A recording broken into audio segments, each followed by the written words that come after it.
গতকালকে রাত্রে আমাদের এলাকাতেই তৃণমূলরা একটা জায়গায় পিকনিক করেছে। সেই পিকনিকের বাইরে থেকে প্রচুর লোকজন সেখানে জমায়েত হয়। আমরা আতঙ্কিত ছিলাম যে এত লোক বাইরে থেকে কোথায় যায়। প্রথমে আমরা ভাবছি হয়তো মিটিং ছিল বা কোনো কিছু হতে পারে। যখন দেখি যে ওদের আকারটা অন্যরকম, তখন আমরা রাত্রিবেলায় থানাকে ফোন করি। পরবর্তীতে ওরা মোটামুটি জানতে পারি যে 11টার দিকে ওরা চলে যায়। তা আমি যথারীতি খাওয়া দাওয়া করে বাড়িতে ঘুমিয়ে পড়ি। কিন্তু হঠাৎ রাত্রি 1:15 নাগাদ কিছু তৃণমূল আশ্রিত দুষ্কৃতীরা আমার বাড়িতে এসে অকথ্য ভাষায় গালাগালাজ করে এবং ডাকাডাকি করে। তারপরে থেকে ধিমধাম বাড়িতে টিনের বেড়াতে ভাঙচুর শুরু করে দেয় এবং ওদের হাতে দা ছিল, যে দা দিয়ে টিনের বেড়া কাটে। যেখানে মানে বেড়াটা কাটে সেইখানেই পাশে আমার নাবালিকা 2টা মেয়ে সেখানে শুয়েছিল।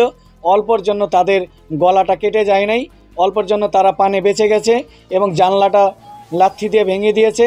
তারপরে ইট দিয়ে ঢেলাঢেলি করেছে। রাত্রে পুলিশ এসেছিল, পুলিশ দেখে গিয়েছে এবং যে পাথরগুলো দিয়ে ঢেলাঢেলি করা হয়েছিল সেই পাথরগুলো পুলিশ রাত্রে সংগ্রহ করে নিয়ে গেছে। এবং আমি সারাত্রি আতঙ্কের ঘুমাইনি, যা মানে বাড়ির ভিতরেই জাংরা ছিলাম। ভোরবেলার দিকে একটু ঘুমাই, কিন্তু সকালবেলা উঠে থেকে আমার বাড়ির সামনে আবার মানে লোকজন জমায়েত। কি হয়েছে? পরে লোকজন ডাকে যে তোমার বাড়ির সামনে বোমা আছে। তা উঠে দেখি যে তাজা বোমা। পুলিশকে ফোন করি, পুলিশ এসে বোমা উদ্ধার করে। আমি চাই যে তৃণমূল এই যে ঘটনা ঘটিয়েছে আমাকে হত্যা করার জন্য, আমাকে পানে মেরে ফেলার জন্য, আমার পরিবারকে পানে মেরে ফেলার জন্য আমি এর সুষ্ঠু বিচার চাই।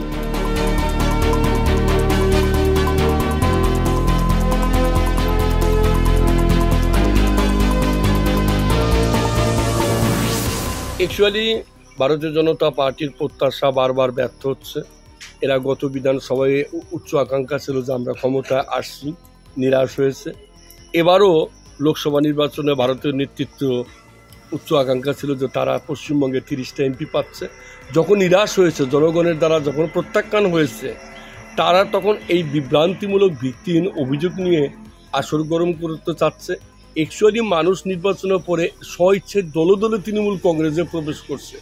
আমরা নির্বাচনে 29টা আসন পাওয়ার পরে যদি আমাদের সত্যি ইচ্ছা থাকতো যে আমরা বিরোধী দলের উপরে কোনো টর্চারিং করব, তাহলে আমরা সেটা 24 ঘন্টার মধ্যে করতে পারতাম।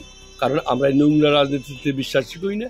দিদি বামফ্রন্টকে 34 বছরের একটা বামফ্রন্টকে পরাজিত করার পরেও বার্তা দিয়েছিল বদলা নয় বদল চাই। সেই নীতিতেই আমরা বিশ্বাসী। আসলে ওইখানকার বিবেক দাস সবসময় বিজেপির হিরো থাকতে চায়। বিজেপির ওইখানে 2টো গোষ্ঠী আছে, একটা মহেন্দ্রনাথ অধিকারী আর একটা বিবেক।